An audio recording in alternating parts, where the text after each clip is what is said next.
Alors, en termes de parcours professionnel, je le disais, vous êtes le président du REPRELSI, le réseau des professionnels de la presse en ligne de Côte d'Ivoire. Vous avez été élu en décembre 2019, suite bien sûr à l'Assemblée générale élective. Alors, quand on parle de presse en ligne, aujourd'hui, on le voit, Internet a pris le dessus. Tout le monde est sur Internet aujourd'hui. Alors, comment, en tant que journaliste qui fait la promotion, n'est-ce pas, du contenu en ligne, comment vous arrivez, n'est-ce pas, à tirer votre épingle du jeu? D'abord, notre association a été créée en 2006. Il y a eu un premier président, un second, je suis un deuxième, donc je suis donc le troisième président du réseau des professionnels de la presse en ligne de Côte d'Ivoire. En 2006, vous savez, pour remonter un peu en arrière, on constate qu'en 2006, il n'y a pas trop ce développement qu'on connaît aujourd'hui de l'Internet en Côte d'Ivoire. C'est un phénomène nouveau. Donc nos prédécesseurs, ceux qui ont conçu et créé cette association, ont eu le nœud creux, ont eu ce flair-là pour comprendre que c'est un système, un mode de communication qui va compter demain. Donc il fallait s'organiser à créer les conditions du point de vue juridique pour qu'on puisse accueillir ce nouveau mode de communication du journalisme avec un peu plus de sérénité. Et c'est ce qui a été fait. Et en 2004, toujours, il y a eu une loi sur la presse portant régime juridique de la presse. Il y a également une loi portant régime de la communication audiovisuelle, donc on appelle les lois jumelles. Mais la loi, en ce qui concerne donc le régime juridique de la presse, ne prenait pas en compte la presse en ligne, ne prenait pas en compte les nouveaux médias.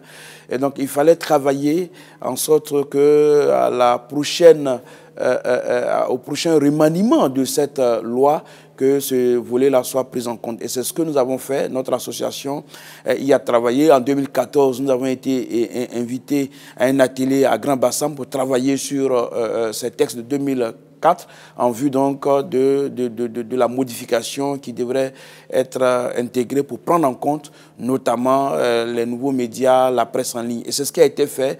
Et Dieu merci, cette nouvelle loi a été promulguée depuis décembre 2017 et désormais la presse en ligne est prise en compte par cette nouvelle loi. La presse en ligne est régulée au même titre que la presse imprimée, que les autres types de médias classiques que nous connaissons. Aujourd'hui, donc, nous sommes heureux parce que nous estimons que notre combat, notre plaidoyer a porté.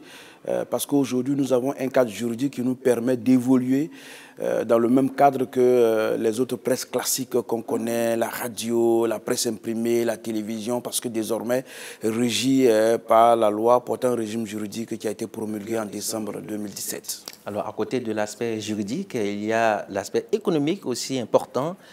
Aujourd'hui, quel est le modèle économique de la presse en ligne quand on sait que sur 60 entreprises de presse en ligne enregistrées, il y a moins d'une dizaine qui arrivent véritablement à produire du chiffre d'affaires?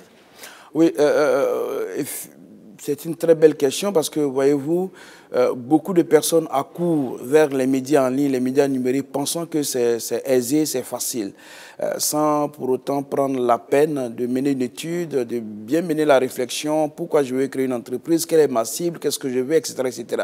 Donc ce sont des étapes préalables. Parce qu'une entreprise de presse n'est pas différente d'une entreprise classique qui est dans l'agroalimentaire, etc. Tout ça, parce que c'est in fine des produits, des services que nous vendons à des cibles, à des populations, à des consommateurs tout court. Donc pour mettre sur le marché un tel produit, il faut savoir ce qu'on veut, il faut savoir ce que le consommateur attend de nous, il faut savoir ce que la cible attend. Donc pour être précis sur votre question, il n'y a pas de modèle économique figé. Parce que j'ai l'habitude de le dire lors de mes conférences, mes interventions, pour dire que si on pense qu'on va trouver un modèle économique sur lequel tout le monde va copier, non, on se trompe. Chacun crée son modèle économique selon ce qu'il a envie de faire, selon son inspiration, selon ce qu'il entend de faire, en fonction de ce qu'il anime en créant son entreprise de presse numérique.